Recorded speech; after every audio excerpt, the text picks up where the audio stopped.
날마다 우리와 동행하시는 하나님의 놀라운 은혜와 사랑이 여러분들의 삶과 가정 가운데 충만하게 부어지기를 간절히 축복합니다. 여러분, 오늘은 회복하라라는 두 번째 시간인데요. 특별히 이 설교 제목이 생수의 강이 닿는 곳마다 다시 살아나리라 라는 이 제목과 에스겔 이 47장의 본문의 말씀을 통하여 함께 은혜를 나누려고 합니다. 여러분, 오늘날 물 부족 문제는 얼마나 심각할까요? 2011년 10월 5일 세계 기상기구 WMO의 기구에서요, 물에 관한 보고서에 따르면 2018년 36억 명의 사람들이 적어도 1년에 한 달 동안 물을 제대로 이용하지 못했다라고 말합니다. 나아가서 2050년까지는요, 물 부족에 시달릴 사람은 가히 50억 명으로 증가할 것이라고 예상된다라고 말해요.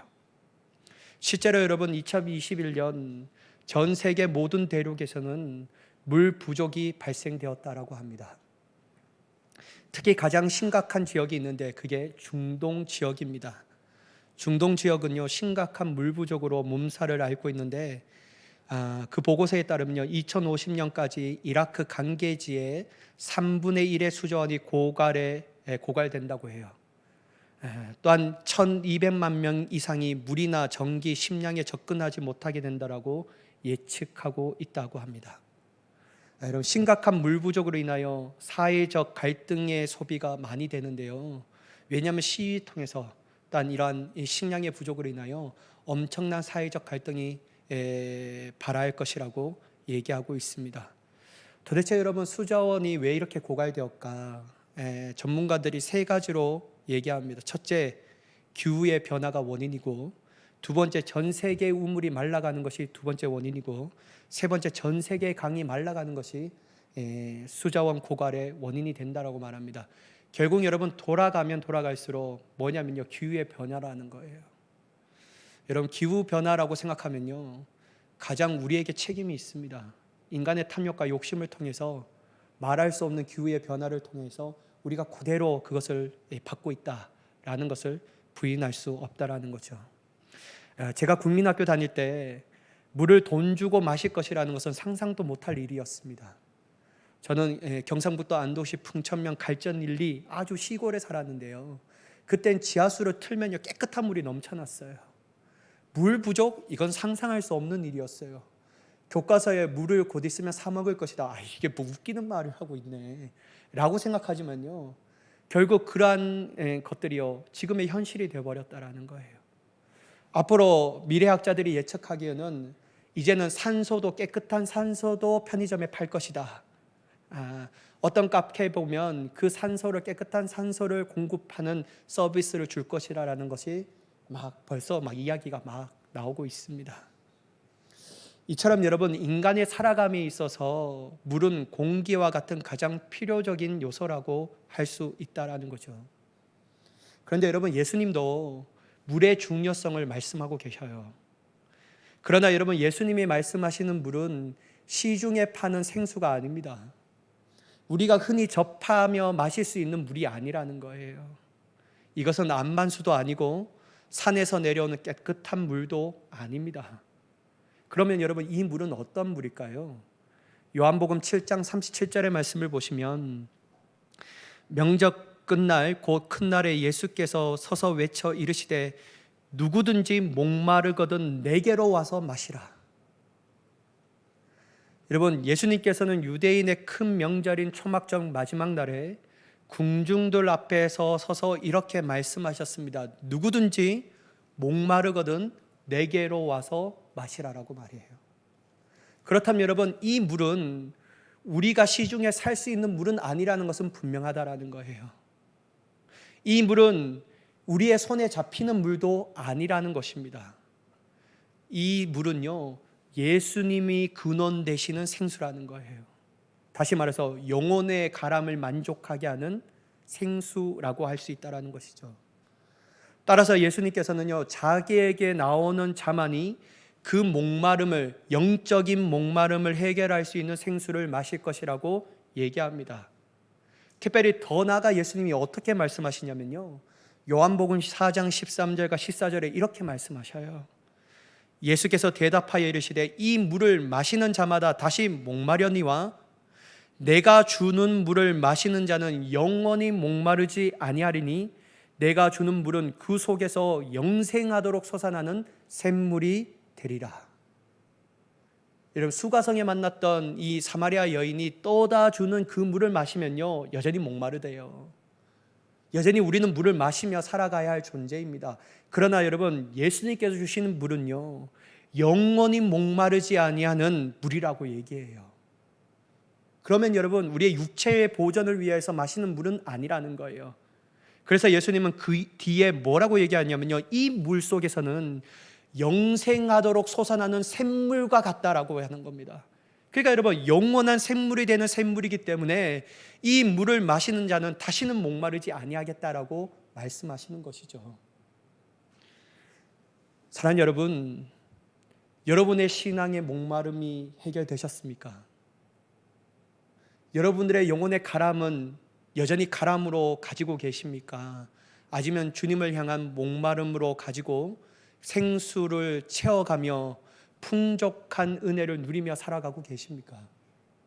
우리는 육체적인 목마름에 나아가는 사람이 아니라 실제적 가장 본질인 영적인 목마름을 채워줄 수 있는 예수님께로 더 가까이 나아갈 수 있는, 영생하도록 솟아나는 샘물을 마실 수 있는 우리가 되어야 할 줄 믿습니다.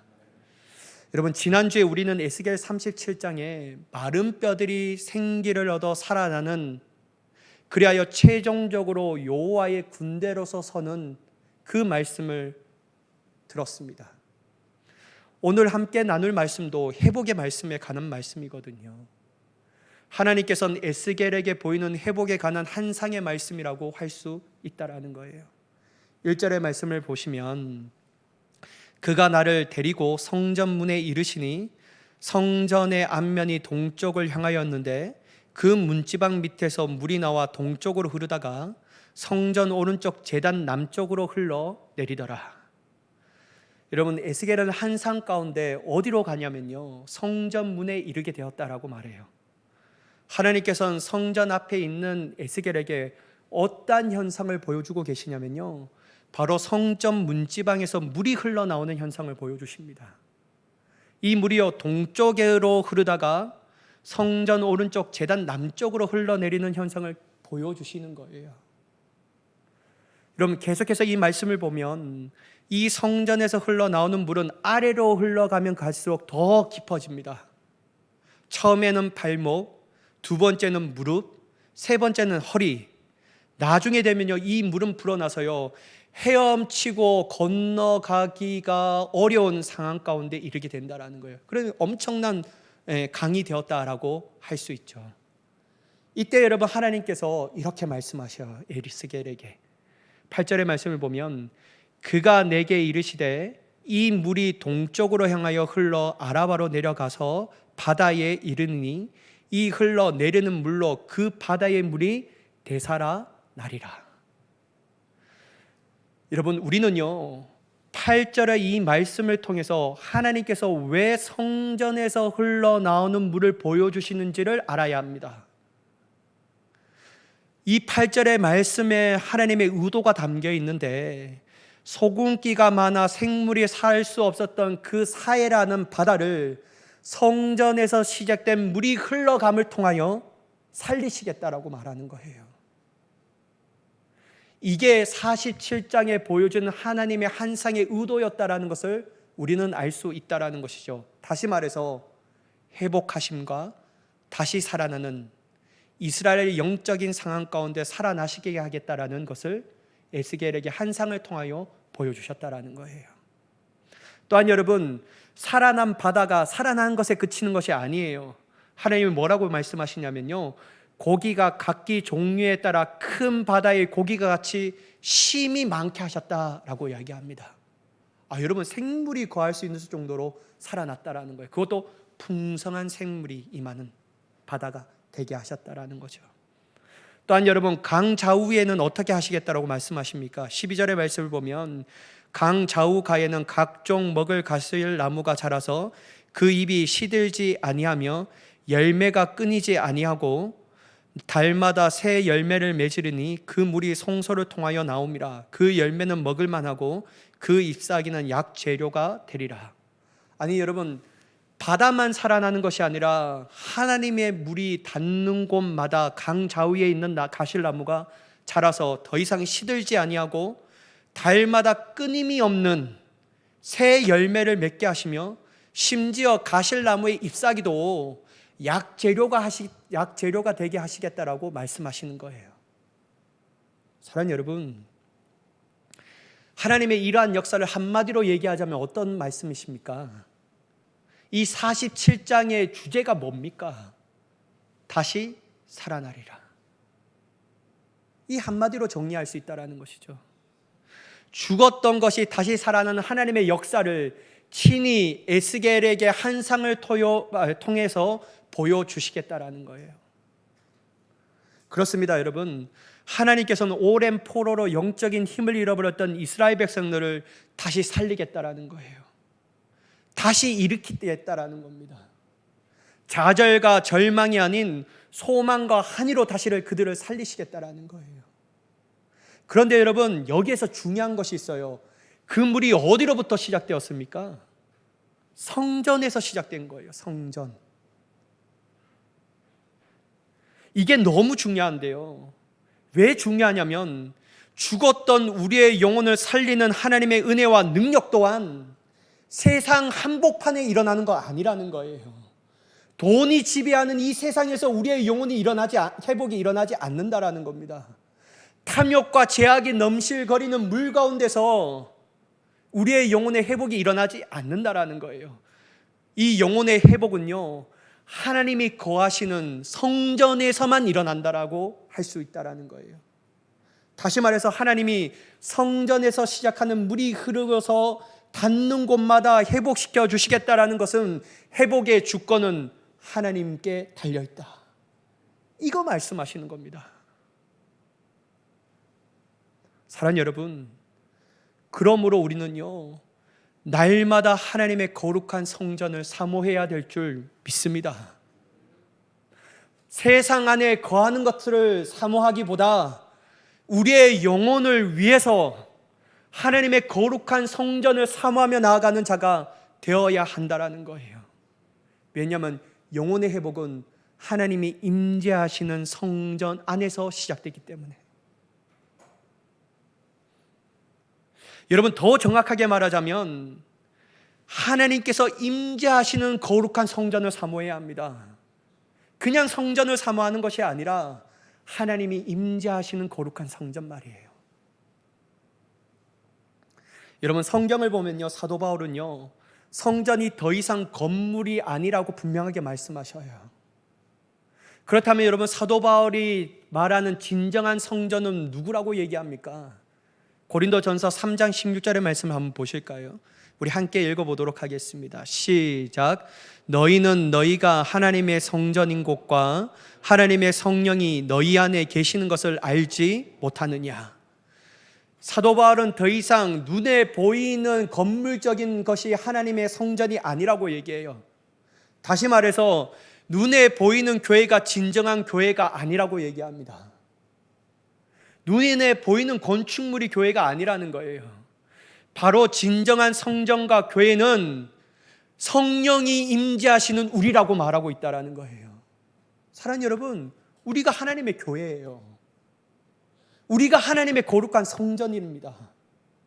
왜 여러분 우리가 하나님의 거룩한 성전이고 하나님의 교회입니까? 단지 세례 받아서요? 단지 직분이 있어서요? 단지 헌금하세요? 단지 하나님의 일에 충성스럽게 참여해서요? 아니에요, 여러분. 사도 바울은 그런 것에 대해서 얘기하지 않습니다. 사도 바울이 왜 우리에게 하나님의 거룩한 성전이며 거룩한 교회라고 말하는 이유가 뭐냐면요, 하나님의 성령이 거하고 계시기 때문이에요. 그래서 우리가 하나님의 거룩한 교회라고 말해요. 다시 말해서 하나님의 거룩한 성령이 떠나가시면 우리는 아무것도 아니에요. 교회 다닌다고 해서 하나님의 교회로 일컬음을 받을 수 없다라고 말하고 있습니다. 그래서 여러분, 우리는요, 진정한 하나님의 거룩함, 하나님의 거룩하신 회복을 경험하기 위해서는요, 날마다 우리가 하나님의 거룩한 성전이 되어야 할 줄 믿습니다. 어떻게 해요? 본질인 성령님이 내게 임하시도록, 성령님이 근신하며 떠나가지 않도록, 날마다 성령님의 통치하심과 성령님의 이끄심을 받을 수 있도록, 하나님의 거룩한 성전의 본질을 상실하지 않도록 날마다 그 성령님과 함께 동행하는 거룩한 하나님의 성전이 될 때 그 안에서 생명이 솟구치는 샘물이 일어나게 될 줄 믿습니다. 사랑하는 여러분, 생각해 보세요. 만약 우리 안에 세상의 것으로 가득 차 있다면 우리의 영이 회복되고 다시 살아날까요? 불가능합니다.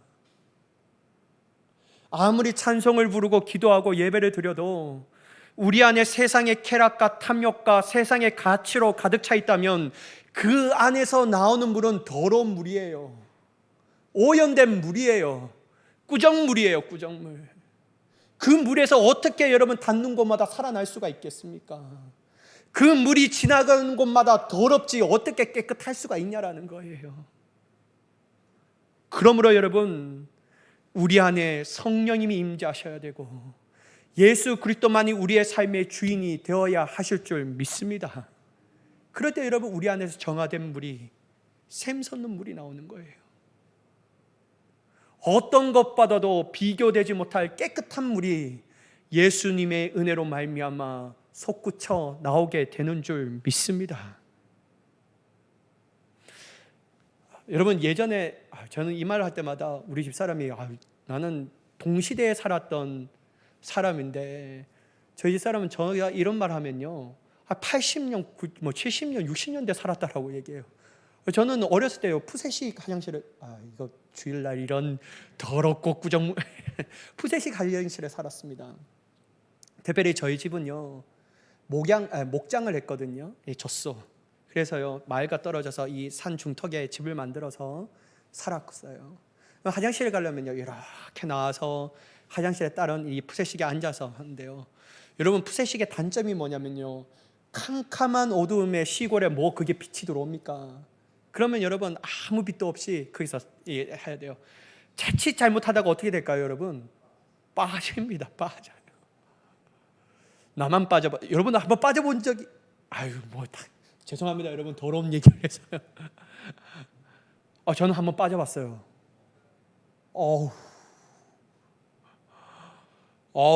여러분 말할 수 없어요.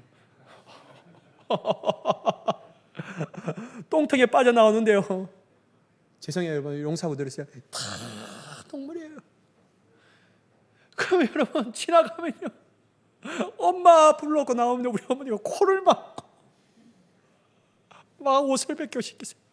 근데 여러분 똥의 냄새가 이게 부익으니까요 이 똥 냄새가 하루 이틀 가더라고요. 생각하고 싶지 않아요. 요즘은 얼마나 좋은 세상에서 삽니까 여러분? 집 안에 화장실이 있는 이 신비로운 세상 가운데 우리가 살아가고 있는데 얼마나 첨단 시설을 누리고 있습니까? 근데 여러분 제가 말씀드리고 싶은 건 뭐냐면요, 우리 안에 영혼이 똥통이 되면 안 됩니다. 그 안에 나오는 물로 우리를 씻기면요 어디 가든지 똥 냄새가 가득한 인생이 되는 거예요. 어디 가든지 추악한 냄새만 나는 그리스도인이 되는 거예요. 어떻게 여러분 그 영혼을 씻기는 자가 하나님의 온전한 뜻에 설 수가 있겠냐라는 거예요. 깨끗한 물로, 정화된 물로, 정결한 물로 우리를 씻어 아름다운 향기를 나타낼 수 있는 그리스도인이 되어야 할 줄 믿습니다. 그렇다면 여러분, 왜 이 물만이 우리를 깨끗하게 만들고 우리의 영혼을 다시 살리게 할까요?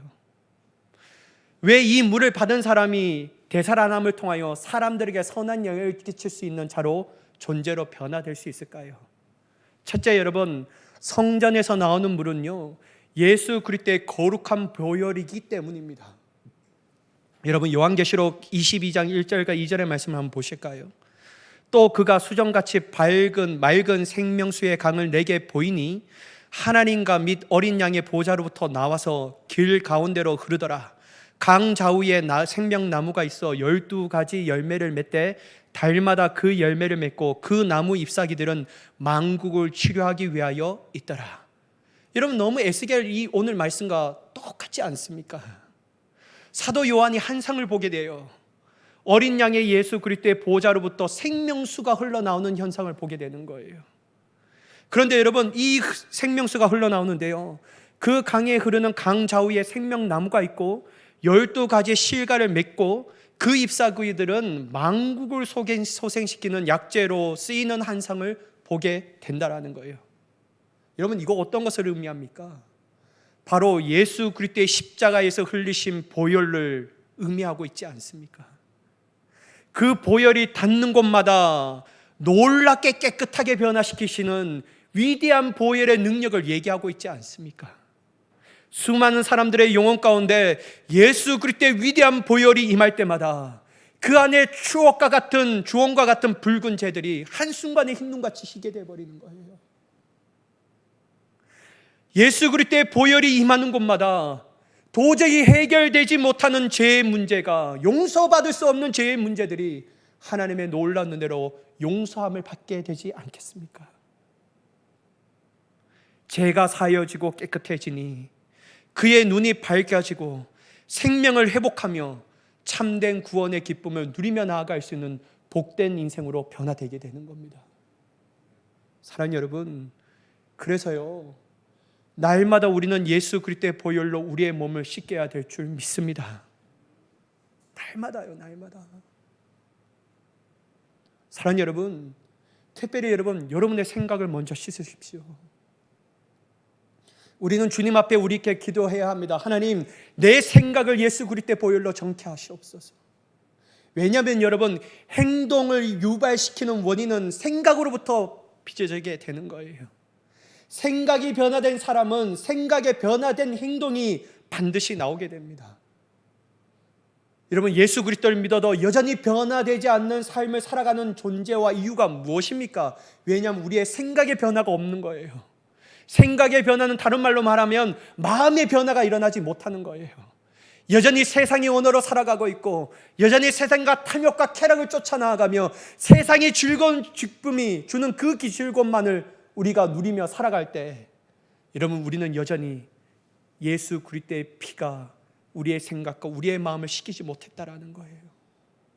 사랑하는 여러분, 씻겨야만 합니다. 저는 여러분의 생각이 예수 그리스도의 보혈로운 피로 말미암아 씻겨져 하나님의 놀라운 은혜의 복음의 역사가, 그 복음의 아름다운 향기가 여러분의 삶 가운데 나타나기를 예수님의 이름으로 간절히 축복합니다. 두 번째, 여러분, 우리의 감정과 의지를 씻어야 합니다. 여러분, 사람은 자꾸만 자신의 감정대로만 하려고 합니다. 내 감정대로. 그래야지만 속이 시원해집니다. 모든 사람들의 감정이 우선시키게 되는 것이 아니라 내 감정을 더 우선시며 생각하고 있다는 거예요. 그런데 여러분, 사람이 감정대로 살아가고 사람의 뜻대로만 살아간다면요, 그 인생은요, 결국 낭패를 보는 거예요. 사랑하는 여러분, 우리의 감정을 씻어 예수 그리스도의 보배로운 피로 씻어 하나님의 거룩한 성품을 가질 수 있는 자가 되어야 할 줄 믿습니다. 하나님의 거룩한 성품을 가지게 된다면 사랑하지 못할 사람이 없고 용서하지 못할 사람이 없고 고난과 좌절과 역경과 시련과 아픔과 낭만 가운데서도 하나님이 주시는 즐거움과 기쁨과 행복함으로 그 모든 부정적인 감정에서 벗어나게 되는 줄 믿습니다. 그래서 여러분, 우리는 감정을, 우리의 의지를 씻어서 오직 주님의 뜻 가운데 순종하며 주님의 성품으로 살아가는 자가 되어야 한다라는 거예요. 둘째는 여러분, 성전에서 나오는 물은요, 성령을 의미하고 있다라는 거예요. 여러분, 요한복음 7장 37절의 말씀을 다시 한번 보실까요? 여러분, 한번 같이 읽어보도록 하겠습니다. 시작. 명절 끝날 그 큰 날에 예수께서 서서 외쳐 이르시되 누구든지 목마르거든 내게로 와서 마셔라. 주님이 내게로 와서 마시래요. 그러면 도대체 어떤 이 물을 마시라, 라고 말하는 걸까요? 여러분 38절의 말씀을 보실까요? 38절 제가 봉독하겠습니다. 나를 믿는 자는 성경의 이름과 같이 그 배에서 생수의 강이 흘러나오리라 하시니. 여러분 예수님께로 나오는 사람들은 예수님의 생수의 강을 마시는 자인데, 예수님의 생수의 강을 마시는 자들의 특징이 있는데 어떤 역사가 일어나면요, 자신의 배에서도 생수의 강이 흘러넘친대요. 자신의 배에서 말이에요. 그 전까지는 목마름에 허덕이었던 사람인데 예수님을 만나고 생수의 강을 마시니까요, 이제는 생수의 강을 흘러넘치게 하는 사람으로 변화된 거예요. 그러면 여러분 이 생수의 강은 무엇일까? 요한복음 7장 39절에 성경은 분명하게 이렇게 말씀하십니다. 이는 그를 믿는 자들이 받을 성령을 가르쳐 말씀하신 것이라. 뭐라고요? 성령. 생수의 강을 마시는 자가 생수의 강으로 넘쳐난다면요, 그 생수의 강이 우리의 배에서 흘러 넘치게 난다라는 거예요. 다시 말해서 성령의 역사를 바랄 수 있는 사람으로 변화됐다라고 얘기할 수 있습니다. 사랑하는 여러분, 예수 그리스도를 믿는 사람들은요, 이제는 자신의 역사가 일어나는 것이 아니라 예수님으로부터 시작된 성령의 역사가 일어나는 삶을 살아가게 되는 사람으로 변화되게 되는 줄 믿으시기 바랍니다. 그게 어떤 역사입니까? 흐르고 넘치는 역사 말이에요.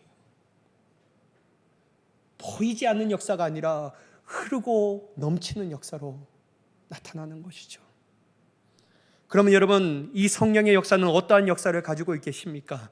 요한복음 6장 63절의 말씀을 보면요, 예수님이 이렇게 말씀하셔요. 살리는 것은 영이니 육은 무익하니라. 내가 너에게 이른 말은 영이요 생명이라. 사랑하는 여러분, 성령의 역사는요, 살리는 영입니다. 죽었던 자를 살릴 수 있는 것은 성령의 역사라는 거예요. 그러므로 여러분, 내 안에서 예수님을 만남을 통하여 성령의 생수의 강을 마실 때 먼저 우리 안에 사라지는 역사가 일어나는 거예요. 죄로 말미암아 죽었던 우리가 하나님의 온전하신 뜻을 깨닫고 순종할 수 있는 역사를 가지게 되는 거예요. 무엇으로 말미암아? 성령의 역사로 말미암아. 그리고 여러분, 그 성령의 역사가 내 안에 차고 넘치니까요, 이제는 흘러가는 거예요. 흘러갑니다. 이거 여러분 의도적으로 하는 것이 아니라 자연스럽게 흘러가는 거예요. 메마른 심령 위에 성령이 임하니까요, 살아나는 거예요. 경건의 모양만 있는 그리스도인들에게 성령이 임하니까요, 경건의 능력이 나타나는 참된 그리스도인으로 서게 되게 되는 줄 믿습니다.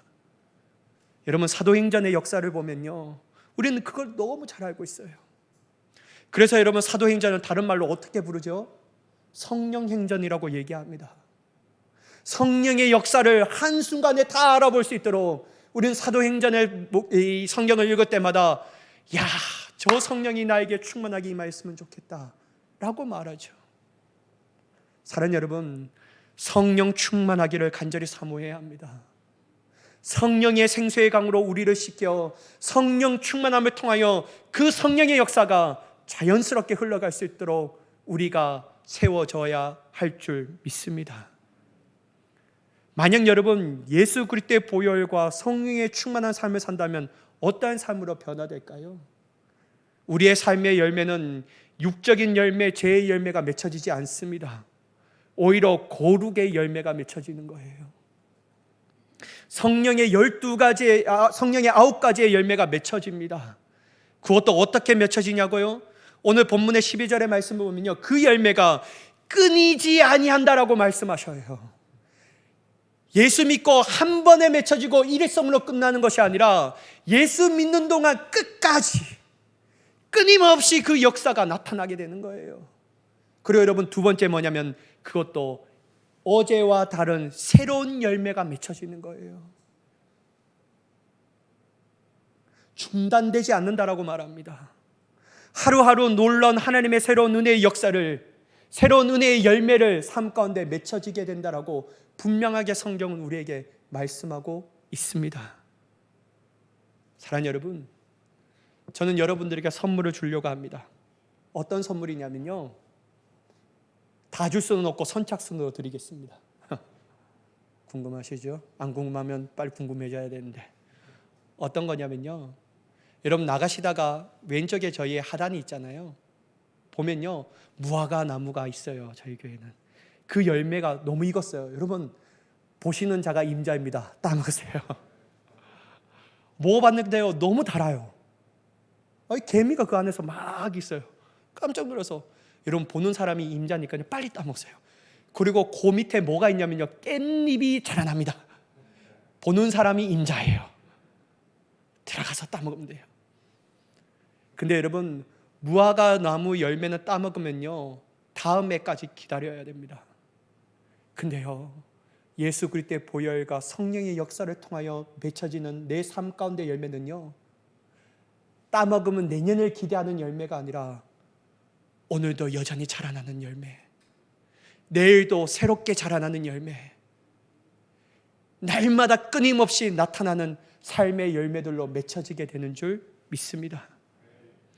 여러분 끝으로 다시 살아나는 존재, 회복된 존재는요, 자신의 유익으로만 끝나는 게 아니에요. 여러분 예수 믿는 거는요, 나만 잘 먹고 잘 믿고 잘 사는 게 아니에요. 내 가족과 내 자녀들만 잘 먹고 잘 사는 것으로 끝나는 내 자신 중심의 신앙이 아닙니다. 예수 그리스도를 믿는다면요, 자신의 유익으로만 끝나는 것이 아니라 다른 사람들에게 영향을 끼치는, 다른 사람들을 살리고 다른 사람들에게 유익을 주는 존재로 세워지게 되는 줄 믿습니다. 그게 어디에 나타나냐면요, 12절 후반부에 나타나요.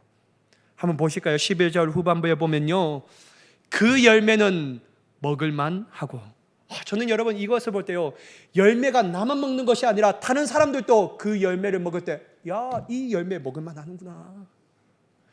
내 삶에 맺혀지는 신앙의 열매를 통하여 다른 사람들이 그 열매를 먹을 때 그 사람들도 유익한 존재로 변화되게 되는 거예요. 두 번째, 그 열매만 먹는 것이 아니라 그 잎사귀가 어떠한 재료로 변화된다고요?